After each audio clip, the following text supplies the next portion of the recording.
face possession. We're good to go? All right. Good morning, good afternoon, good evening, whatever part of the world you are in. Welcome to Geopolitics and Conflicts Q&A session. As we always decide, we're going to have the session for you guys to answer your questions that we can get to on Fridays. Not enough time, so. And we want to thank you for doing these questions. They're often remarkably intelligent. They really challenge us sometimes, and they frequently give us good information that we previously didn't have. We also want to thank you for watching. Thank you for subscribing. We are inching our way closer to our goal that many of you know about, and our membership. Indeed. So, yeah, please subscribe right now if you have not done so already, because I'm sure you guys noticed our numbers is going up, but we still want to keep growing anyway.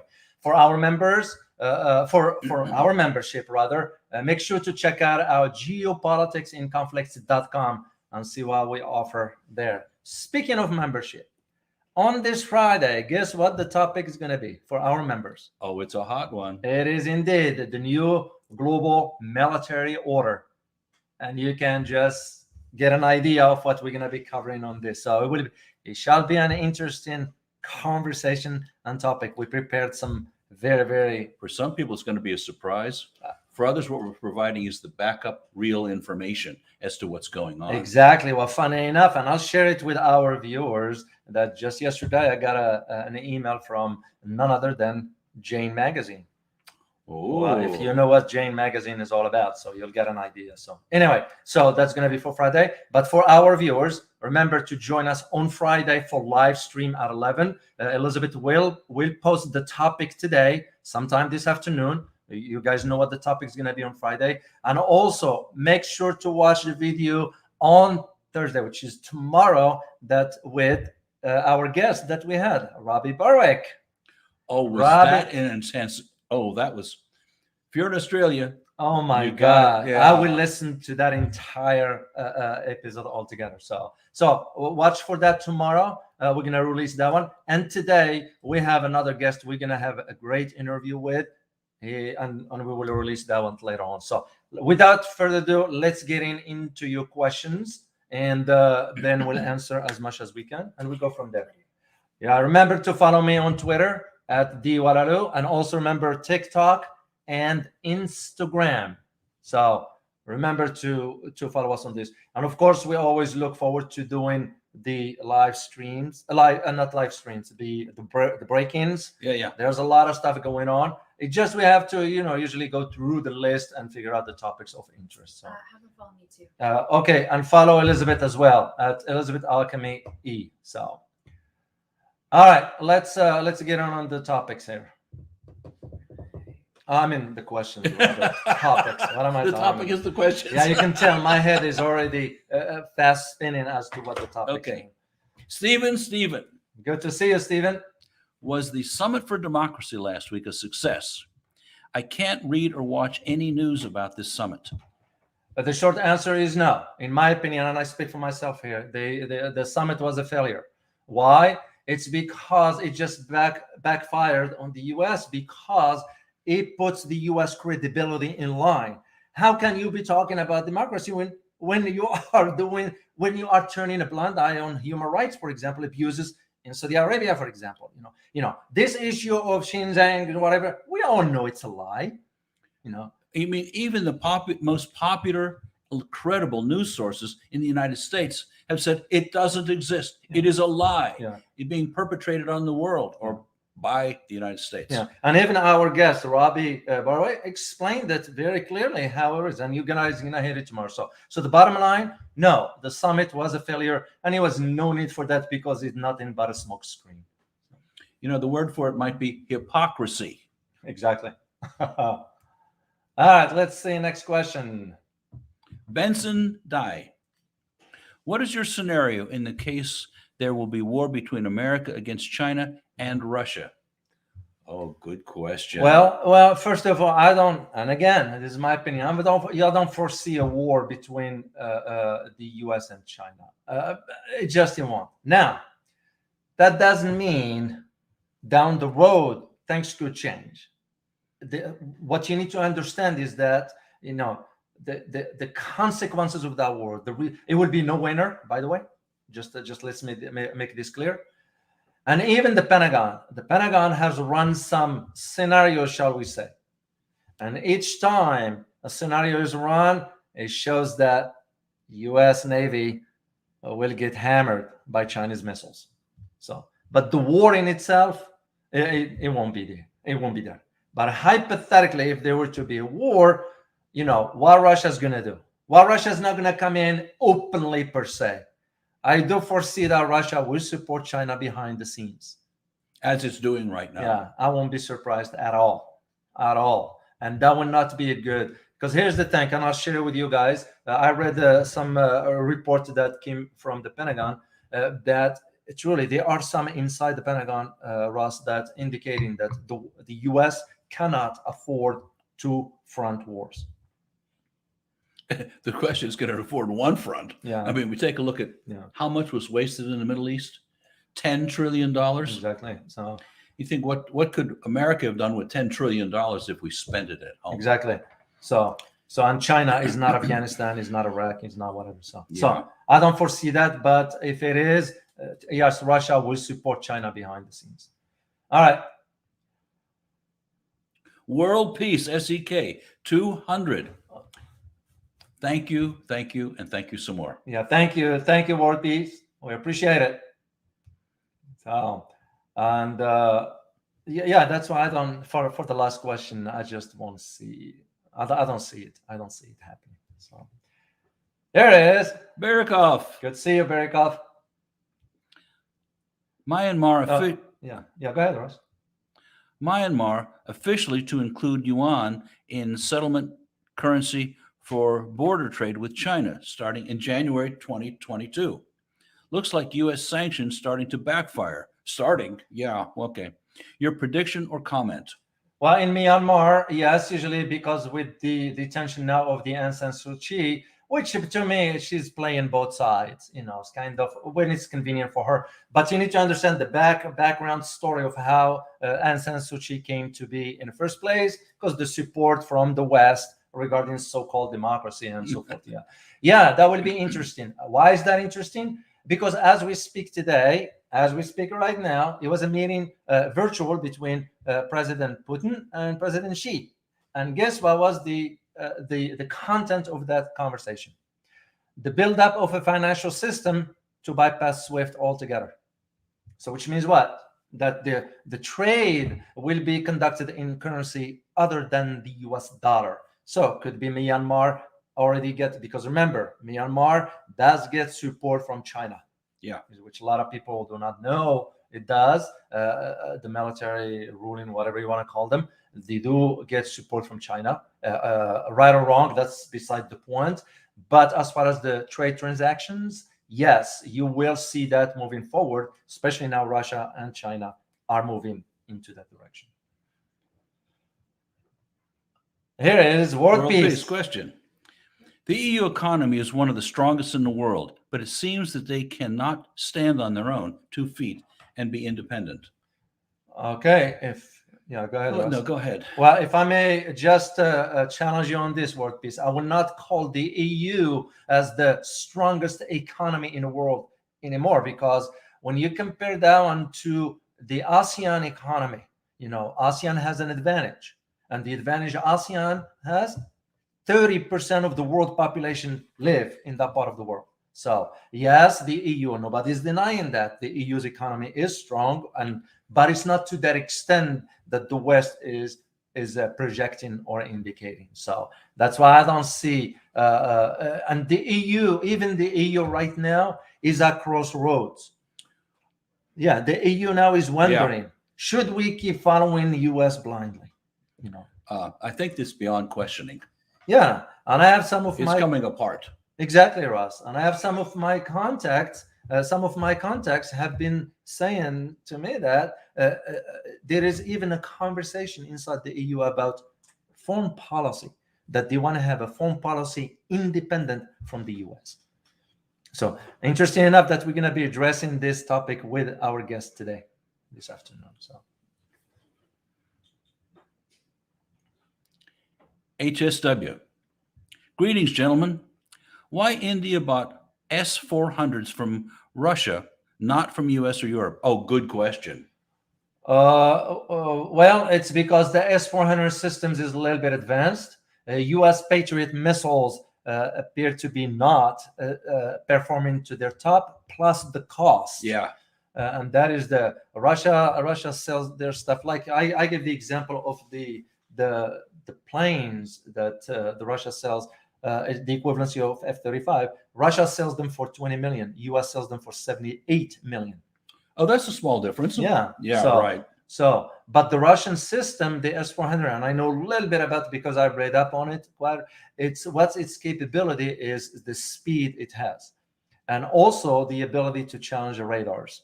Oh, yeah, and this is why India is moving forward with that. What they already did with the purchase, because that was agreed upon in 2018. They signed, or despite the objection of the U.S., and they're going to be receiving the delivery by the end of this year. India, as a matter of fact, during Putin's visit, they even discussed the purchase of the S-500, the next generation. I'll tell you, take a look at the videos of that meeting between Modi and Putin. They looked more than happy to see each other. Exactly. They do have a good relationship. It showed, too.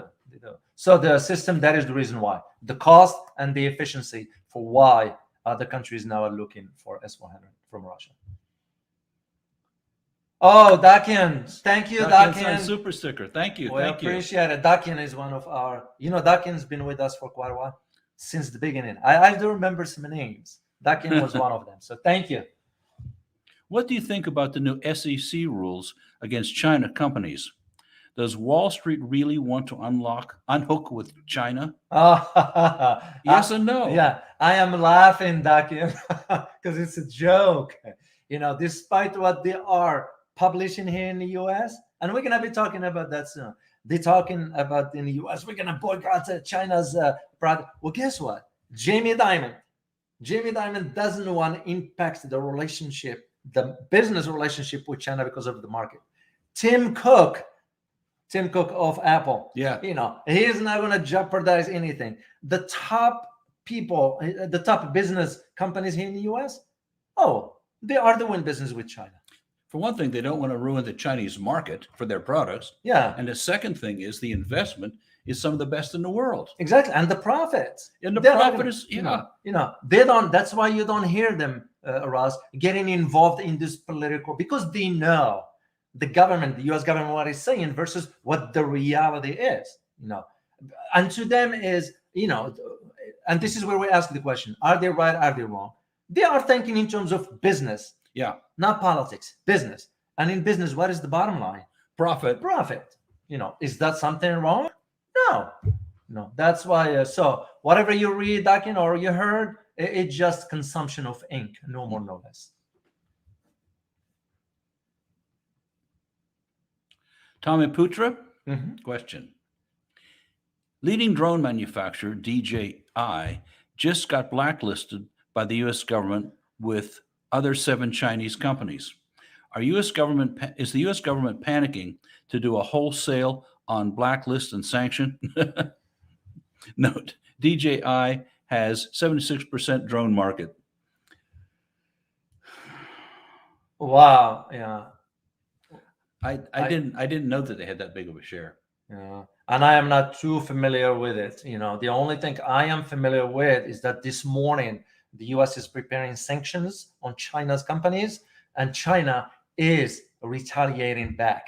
It's preparing. So to me, that's what it tells you, that shift in the geopolitical landscape has already happened. Now China doesn't have to sort of, let's think about it, or we're going to respond, and they are responding forcefully as well. So, but for this particular company, I'm not too familiar with it. So I can't talk on something I don't know much. So, but thank you for your question anyway. Venom. Venom. Thank you, Venom. Taiwan was cut off in a video in the summit. How will the U.S. move forward with Taiwan with map debacle?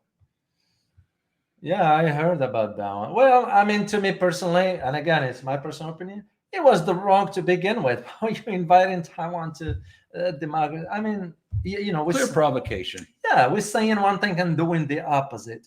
We're saying, well, we do recognize one China policy, and yet we go in behind and just common sense of it. I wonder how long the United States, those that are making these decisions, how long do they think they can fool the world? Yeah. I mean, this is obvious what's going on here. And it tells you right there, not even the president himself. This is not the president's decision per se. It's who's surrounding him. But, you hold the president accountable, because that's how it works. Yeah. If you are the boss per se, you will be held accountable for whatever, And because to me, well, if they are advising you, no, just invite Taiwan, don't you have the gut to say, no, we are not, because we recognize one China policy? It's just common sense. So, and this is where it gives you an idea. U.S. president does not have power. Well, comments. Okay, we won't go there.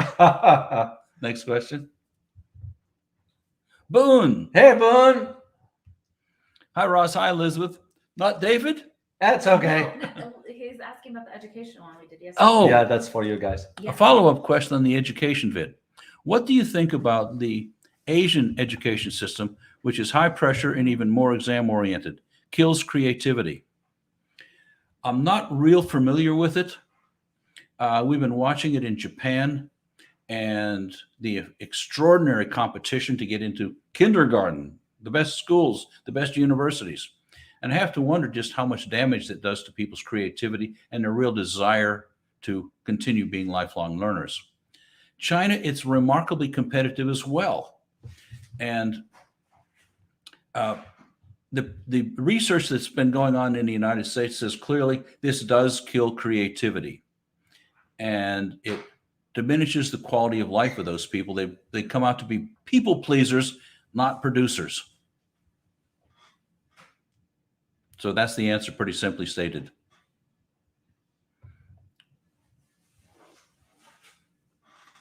Help me with the pronunciation here. Thuc Duyen? Talk to Duane. Dian? I hope we pronounce it correctly. No worries. Sorry. No worries. Are the U.S./UK trying to use the Democracy Summit as an alternative platform to international law under the UN Charter? Well, yeah, it is. I mean, that's hypocrisy at its pinnacle at best. I mean, you look no further than what's taking place right now with the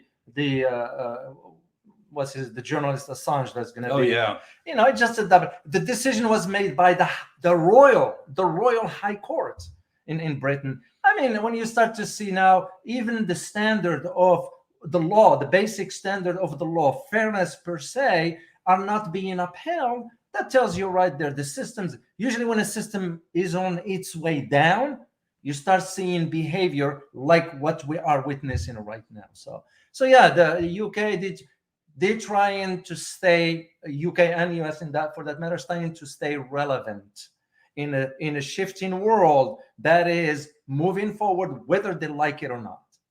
That's usually the bottom line to it. So And they don't like it. yeah, they don't. Okay, next question. Jason, thank you. Oh, thank you, Jason. We appreciate it. What do you think about the ban on Uyghur cotton from Xinjiang? Does this just hurt the Uyghurs? Is U.S. trying to cause trouble in China? Well, as we've said over and over again, this whole thing about the Uyghurs being harmed, being genocided, being put in concentration camps, it's all a falsehood. And yes, will it hurt the Uyghurs and the other people living in Xinjiang province? Yes. And it's just another thing another provocation in an effort from the United States and other powers like the United Kingdom to stifle China, which is really unstoppable. And we did I remember putting an article from AP where they acknowledged that it was wrong, except they didn't come forward and say it. Well, they're not going to do it that way. But if you know how to read stuff, you read between the lines that there was their way of saying we were wrong and so forth. Our guest, Rabi Barak, talked about this region for China, and you guys are going to hear it tomorrow when you watch the video, and he addressed it. So basically he's saying it was a lie, and he's closer there than anyone else. So. All right, next question. Tourist Gaming Session, TGS. What do y'all think about the plan Putin and Xi to create a financial entity outside SWIFT during their meeting? Yeah, I just tweeted on that this morning, and I am not surprised because literally I wrote an article about 3 years ago about this.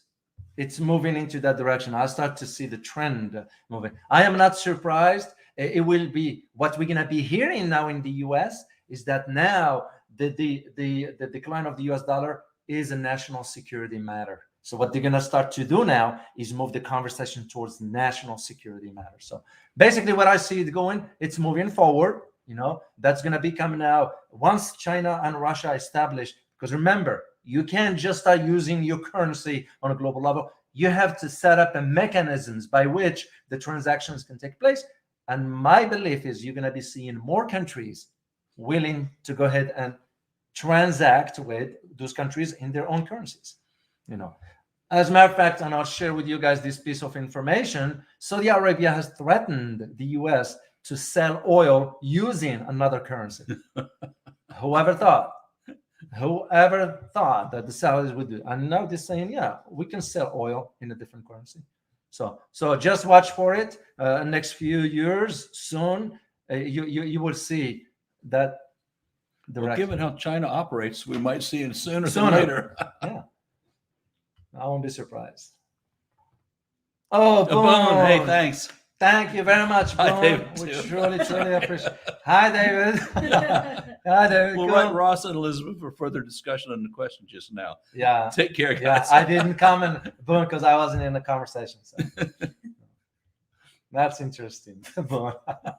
Boone, by the way, is one of our oldest, it's been around for us since the beginning. So we thank you for your support, Boone, and others as well, of course. Hey, man. Man, yeah, that's another one, Ross. Mhm. He's another one. It seems the Chinese want to chip the eagle's wing, clip the eagle's wings and keep it domesticated rather than destroying it. Would you guys agree? I will say yes to a degree, because here is the thing, and you're going to have to take a step back and think about it pragmatically. Despite what's going on, the craziness, the tensions, and all that stuff, U.S. market still provide China a great opportunity. We can't deny this one. Yes, China is ascending to a global power, economically speaking, but it's still U.S. market also cannot be ignored. Of course, we can't compare U.S. market to China's market. China has big 1.4 billion people. However, China understands strategically that U.S. market is important, and they are now willing to cut off everything altogether. And knowing what I know about Chinese history to a degree, I don't see them behaving that way by cutting off everything all at once. Because remember, it was this system that the United States created after 1949 that paved the way. I mean, China worked hard for what it is, but it paved the way for China to emerge what it is. So we got to be realistic here and pragmatic in our assessments as to how things see it. So your analogy is correct. They're not going to destroy it, but they might clip its wings. One of the things that we've heard from a number of our guests in a translated way is the United States and China are locked at the hip economically. When you take a look at how many hundreds of billions of dollars are involved and the investment in both companies and countries have made in each other. Yeah. And I remember Einar Tangen mentioned about this one. He's an economic analyst, so he understands this one too. So next question. Seekers, 2702 sound. How influential is G7 today in the New World Order with a multipolar world? It's not as it used to be. Let's say when you go back to the 80s or even 90s, it's not as because here's the thing: if China, I'll give just a quick example here. If you take China and take 5 emerging economies in the region, and they can form the equivalency of G7, they will outperform G7. Oh, yeah. Just think about it this way. That's why G7. When you have Italy is a member of G7. When you have Canada, where their economies are not where they need to be, what do you expect? Versus if you take, for example, some ASEAN countries that, the true $1.3 trillion economy, Yeah. you can just add China to it. And no, it's not as it used to be anymore. And this is why now they're focusing only on, we got to pick an enemy, whatever that enemy might be. So it's not as relevant as it used to be. Oh, Plato, thank you. Thank you for the super sticker. We appreciate it, truly.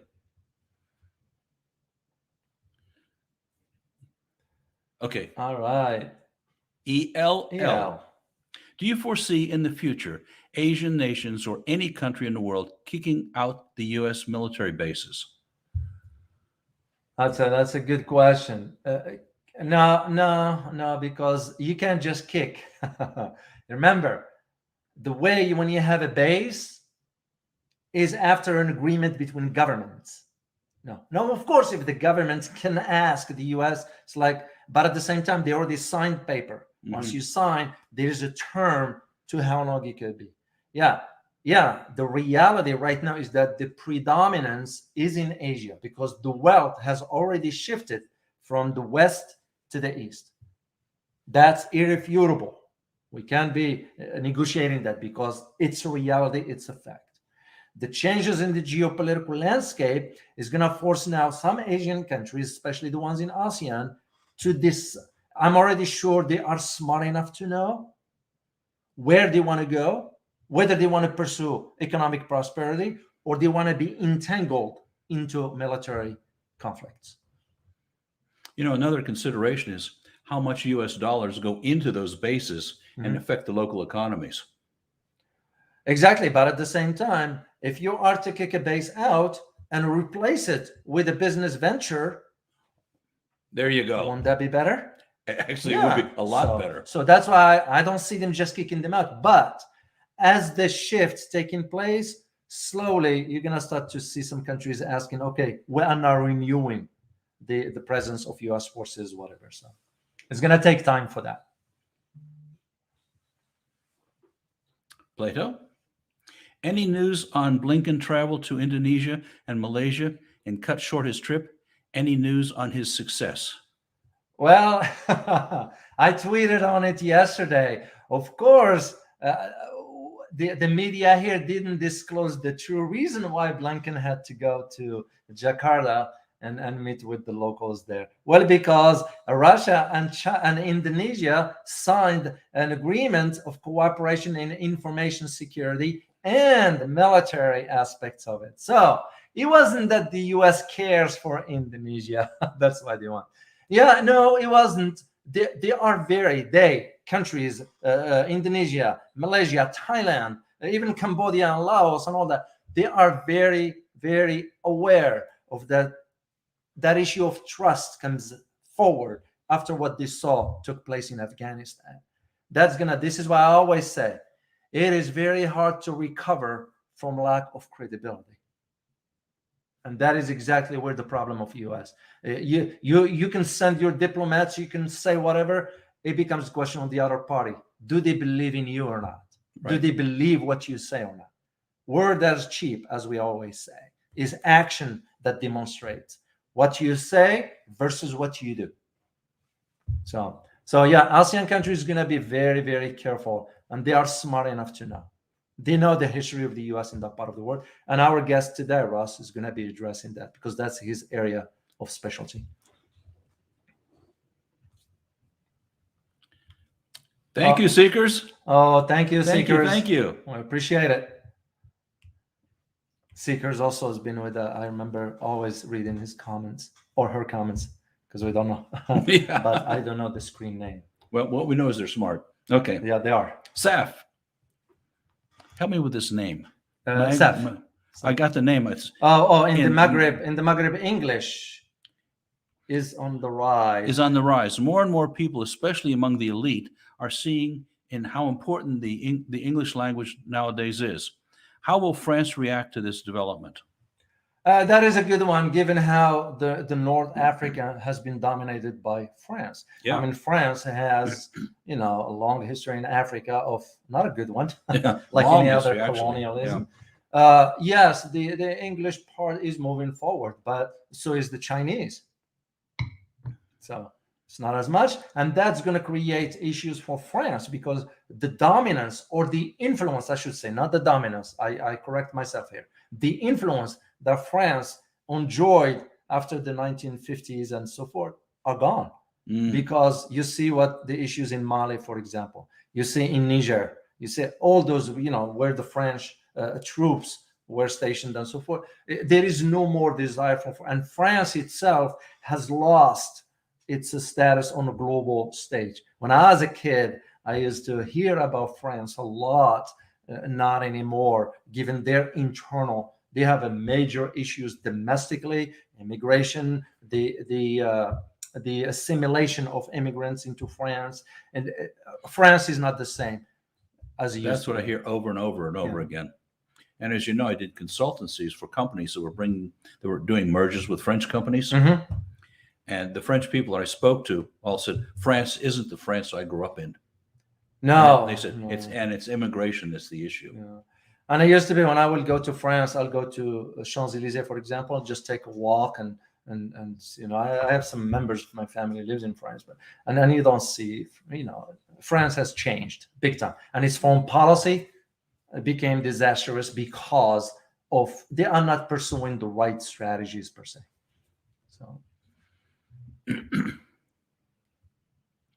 Lori Cito, do countries see the Belt and Road Initiative in direct competition to the World Bank and the IMF? Is it a positive or negative? wow, what a great question. Yeah. What a great question. They should see it as direct competition. Yeah. Well, the short answer to this one will be what just took place in Argentina 2 days ago. Demonstrations in Buenos Aires against the government for allowing another borrowing from IMF. They don't want it. They don't want it because Argentinians have not resolved their previous debt from way back. That's why the currency side, in Argentina, you're looking at a 40% live in poverty. Oh, that's how sad it is. And Argentina, when I was a kid, I used to hear and read, and Buenos Aires used to be called Paris of Latin America. Exactly, Ross. Exactly. No longer. So now Argentinians are waking up to this reality that IMF, it is true debt trap. This is why you hear the word debt trap come in when it tie it to BRI, to China stuff, which is not true. And again, we're not defending China here. We're just saying what's factual. The IMF, we have our own history in Latin America for how we sank countries into debt. That just, it's coming to an end. Hopefully Argentinians convince their government or push against their government not to allow another debt. They have to pay their debt, which is about $49 billion, because the interest accrued on a day. For a country like Argentina, that's a lot of money. That's a tragic amount of money. That's a lot of money. But they can do it. They can do it if they become fiscally responsible. They can do it. So.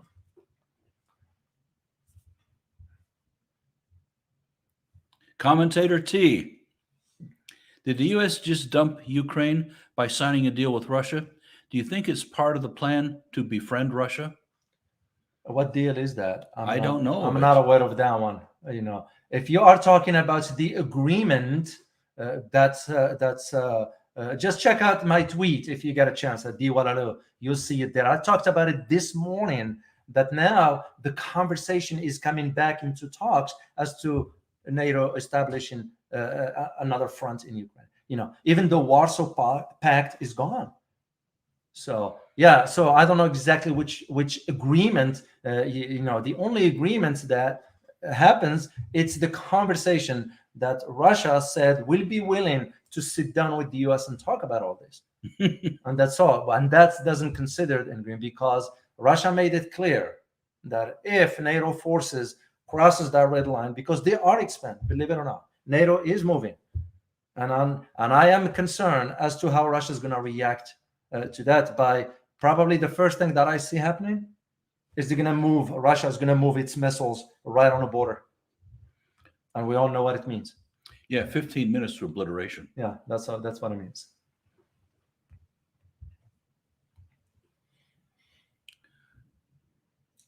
Doc McNoob. Noob. Doc McNoob. Thank you. Greetings, David and Ross from Hong Kong. Greeting to you. Do you guys see any potential rifts among the Five Eyes in the near future? No. Personally, as one who used to work in Washington, I was very familiar with the Five Eyes, the dynamics of it. No, I don't see. They're going to try to stay relevant, but the only challenge that I see them facing is that other countries, their cyber capabilities have far exceeds.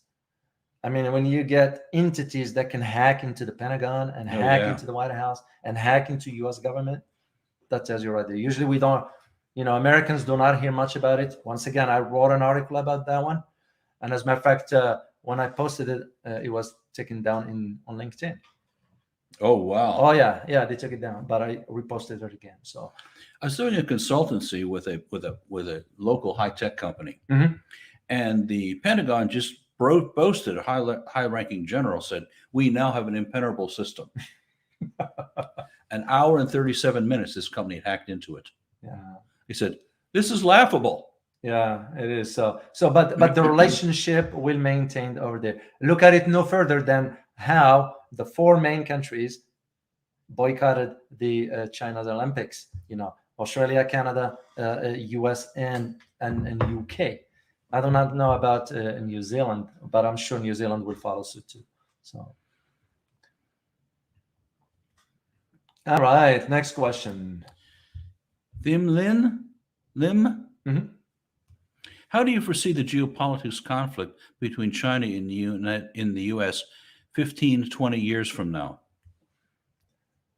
Wow, that's well, the way I can answer this personally, that's at least a little bit of my area where I've been arguing this for years, that most likely what we're going to be seeing is that in 21st century, you're going to be seeing a shift into the geopolitical landscape. What do I mean by that? It's just the rearrangement of who manages the global system is going to change slightly. It's going to change. And that in itself, and the question that I put back then, and I still put it today, is whether it's going to lead to a military confrontation or not. Because this is where the Thucydides trap comes in, and the theory that, some 2,000 years ago, whatever that was, the argument that if an ascending power tried to displace a sitting power, could that lead to conflict? Yeah. Open conflict. Yeah.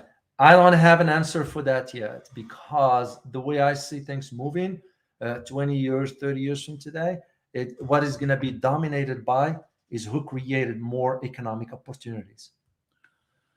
Makes perfect sense. Yeah. And that's where I see China taking a lead up on the U.S. on this, because it's China personal.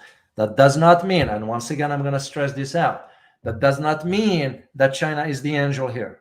That depends again. We'll see how the behavior is, and I'll be the first one to call it. If I see the trend moving into that direction of the dominance or hegemony. So far, as of today, I do not see that. And I've been talking to people that they know this kind of issues inside out. Yeah. They are not seeing that yet. But 15, 20 years from today, that's where it's going to be defined by which country sort of creates more economic opportunities. Well, we know that China's history is let's create economic opportunity and let's not try to boss you around. Exactly. And Dr. Hammond, remember him when we had the conversation, provided facts, historical facts about what you just said. Yeah, he went back centuries of history and said this is their position. Yeah. So that's where we see it going. G-Man, South Africa. Oh, this is going to be a Whoa, good to see you, G-Man. What's happening here between Russia, China versus Western influence? There seems to be a geopolitical tug of war going on here. And we had the recent riots, insurrection. Thanks. Well, indeed. I couldn't agree more with the word you choose to use for this, a geopolitical tug war. It is indeed, that's what it is. Because if you take a step back and look at the landscape, geopolitical landscape, you're seeing Russia and China on one end, the U.S. on one end. Well, U.S., then you see NATO behind it, the EU, and the so-called allies. each one of them is pulling to see who's going to pull the other. This is going to be defined now by how a country is going to decide on the policies moving forward. For example, and just to give you an example, in the case of, I'll take the example of Taiwan. You take the example of Taiwan. We all know what the policy is, right? It becomes the question now on the camp of where the U.S. is and NATO and Right. EU and all that. Is it you wanted to ratchet up these tensions to the point of a breaking point of a war? Or you want to say to, let's sit down, we recognize one China policy and that stop that nonsense stuff. And those decisions is what's going to determine the next phase of this relationship. Not a relationship, rather, the shifting in the geopolitical landscape. In addition to what I just said earlier about economic ventures. This is what's going to be determining. But yes, there is a tug of war between the two camps, shall we say. But because the world is moving into a multipolar system. That's the reality. Yin Hao Kor. Greetings. Which region, continent has the most number of nations involved in the Belt and Road Initiative? Probably Africa, would you think? Or is it Southeast Asia? I don't have the exact number for this. We'll be happy to get an answer. We can reach out to Hussein Askari. And here, I don't know if you watched the video we had with him. We had him twice, I think. Yeah. Incredible guy, very insightful. We'll be happy to get you on an answer for that. But as of now, the top of my head, I don't have the answer for that personally. Galano Han. Why the U.S. Senator forgot his name give to Zelensky a book named unknown minor trauma brain injury on September 3rd? Is that a joke? I'm not aware of that. I'm not aware of it either, but it sounds like an absolute insult. Yeah. Well, I do know one thing for a fact that most Americans are not aware of much is that there is a lobbyist group on behalf of Ukraine in Washington, D.C.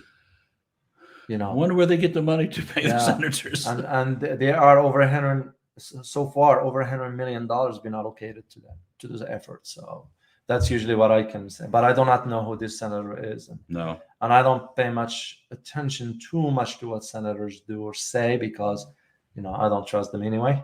So I don't waste my energy on that. Thunder Dragon. All right. Good screen name. Why are the U.S. Western constantly and relentlessly attacking China at every opportunity? Don't they realize that most decent countries and people in the world start to get bored with that? Obviously, they don't know they're getting bored with it. Yeah, well, it's because they have to create an enemy, real or perceived, to justify the policies. And justify the obscene amount of money being spent on military-industrial complex. Look no further than the budget, defense budget for 2022. It passed at that high level. Yeah, that's why you're gonna always hear about, you got to create the enemy. Remember, we moved from each period of time, you'll create something. We in the West will create something. We'll focus on that for a period of time. Then when it ran its life shelf, we move to the next one. That's where we're at right now. I remember when Japan was the great fear. Oh, yeah. This wasn't World War II. This is when their economy was so bustling. Yeah. And we're buying all of our goods from Japan. Yeah. Oh, we need to be afraid of those people. Yeah. Wrong some more. Exactly. All right. Help me with this Yeah, name. Ahmed Bilal. Okay. Ahmed Bilal also, he puts a lot of comments for us. Good to see you, Ahmed. U.S. blacklisting yet another 8 Chinese companies, while the financial institutions like BlackRock, Goldman, taking bigger position in Chinese equities. Is this a short-term concern in your opinion? Oh my gosh, that's the core question. This is, most Americans have no idea about what BlackRock is doing. They have no idea, and the only because they are not well informed. They are not well informed. All they hear from the mainstream media, China this, China that, Russia this, Russia that, whatever the country that might be. But they don't understand that behind the scenes, still the tycoons, businesses here in the U.S. still doing business in China. They cannot They cannot forgo Chinese market. It makes them profit. So to them, it's like, oh yeah, we'll stand here with the president if we call to the White House, whatever. But we're not gonna do what the president says. Of course not. Yeah.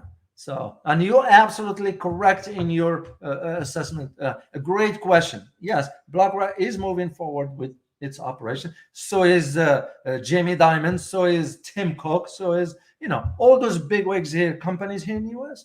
They are doing business in China. So where is this hypes about, China this, China that? So you can just tell this is, the epitome of what hypocrisy is all about. So. All right, next question. Journey to the East. I like that screen name. I hear that the Lithuanian diplomat guy got fired because of his visit to Taiwan. What's your take on that? I briefly heard about that one. Yeah, I don't know the details. Yeah, as Ross always says, what's behind the news?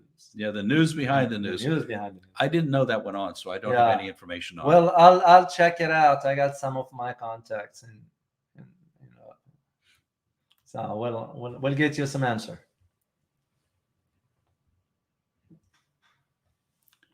Cheesecake 99 years ago. I like that one. Great to have you. Shouldn't there be more political parties in the United States, given the size of its population, or are people just not interested? The political parties seem to have a stranglehold, and when we see smaller parties start to emerge, they're somehow squelched. For one thing, they don't get the money. That is true. It's because the U.S. system, both parties, Republicans and Democrats, have been controlling the process for the last 150 years. There are now some conversations internally here, but those are just, in my opinion, they're going to just stay conversations, that the two-party system will run its course. Yeah. Run its course. But most Americans are kind of like, they just, I don't know, I feel like they're brainwashed, but in the sense of, where is that concept of the government for the people, by the people? We decide we want two parties or we want five parties. We decide we want somebody to serve 2 terms or 10 terms. We decide we want a chief justice in the Supreme Court, a life appointment, or you serve 10 years and you get out. Yeah. It's we, the people. But most of us Americans are clueless to all this because some of us are not well informed. Well, when we follow the people that have money, and I mean the upper middle class, the power elite, and so on, they're not interested in change. They're doing real well. Yeah. It's the rest of the population that's being hurt by this. And this is why we're doing what we're doing with this channel Exactly. here, guys. Truly, you take a step back and ask, what are we doing this for? I ask myself, what am I doing this for?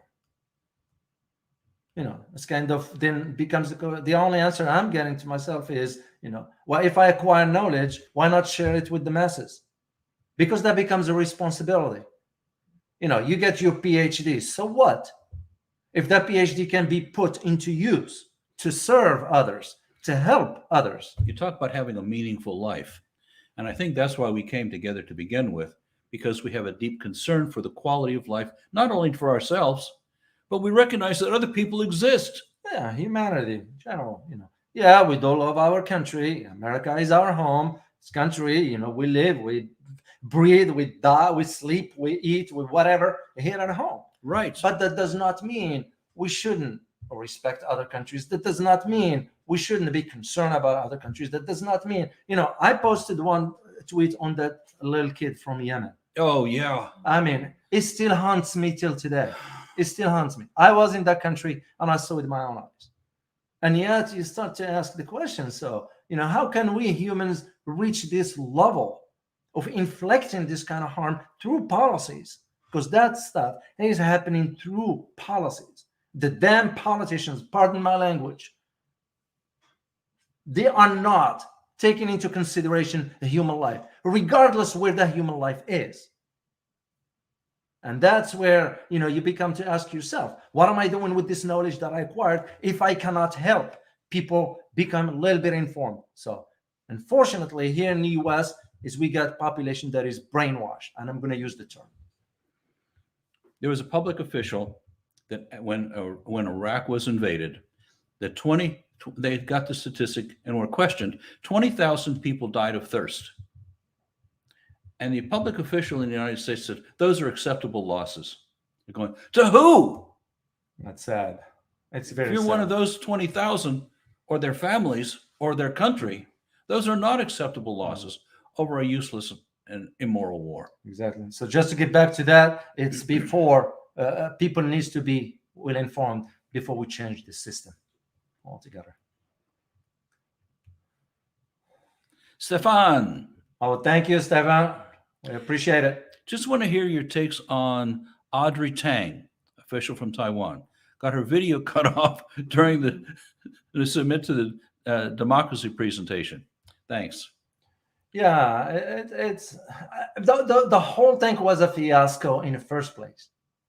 That's when I go back and ask, who was advising the president on something like this? Because now you don't hold that a guy who's advising, you hold the president accountable for it. You are the boss. Right. You are the one to be held accountable. You know what the policy is. Why are we going in creating tensions with China over Taiwan when we know what the policy is? We signed the 3 communiques back in the 70s for this reason and this reason only. We can sort of travel whatever, but we won't have diplomatic representations in Taiwan. We won't have an embassy of Taiwan in U.S. We won't recognize a president of Taiwan. No, you recognize Beijing because one China policy. That's the deal we signed on. Right. So what are we creating all this? And that becomes it was embarrassing. It was a very, very embarrassing. That's why the summit, it was just a failure, basically.